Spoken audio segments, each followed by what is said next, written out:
So this is a Psoas Activation and strengthening technique. So you're popping your hands on the ASIS, which is the bones on the pelvis. If you feel down the front of your hip, there's a knobbly bit. That's the bones we want the fingers to be on. So that's a monitoring point. So you'll be showing this in the session anyway.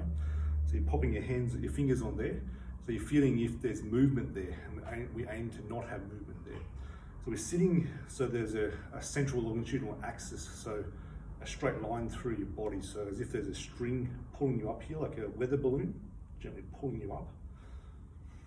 The back needs to be neutral. So we're not like this, and we're not back here. So the central axis pulling us up through here, keeping a nice straight spine, but relaxed. But we don't want the spine to do this at all. And we don't want it to do this either where it rocks like this at all. We also don't want the pelvis to do things like this where it lifts on one side, or the central axis that should be straight wants to do deviations side to side. So we want everything to just be in the center, still no movement here. So we start off getting that line there first. And I'm just lifting one leg off the floor, just that, then the other leg. And just noticing what's happening here. So you may find that when you get to lift one side, it feels like, oh, the body wants to turn, do something like that. You might want to deviate when you lift the other side. You might find that when you do it, your pelvis wants to rock back. So the only way it can do it is by first rocking back, and then it can lift the leg.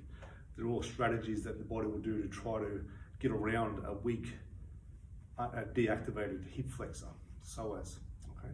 Psoas and iliacus. So what we do, got that there, then we're just doing alternate. You're lifting as high as you comfortably can, so there's no movement in the spine or the hip. And for me, this is quite easy because I've done quite a bit of practice of this. So you may find this quite hard to do when you first start. After a week, 2 weeks, it's generally much easier when you feel like this is like a piece of cake. Your body has opened up that ability in your body, so it can actually access the hip flexor properly now. And you'll find whatever issue going on with your back or your hip has settled, if not totally gone, as part of the process. So in terms of reps and sets, you practice maybe about 10 each leg, then have a rest. It's important for the brain likes to find the muscles, how to do it, figure it out, then you let it go. The brain has to lose where things are, and it likes finding it again. It actually helps the process. So do about 10, have a bit of rest for maybe 10-20 seconds, then do it again. So you're doing that 3 to 4 times. So it's maybe about 2 minutes worth of practice is enough.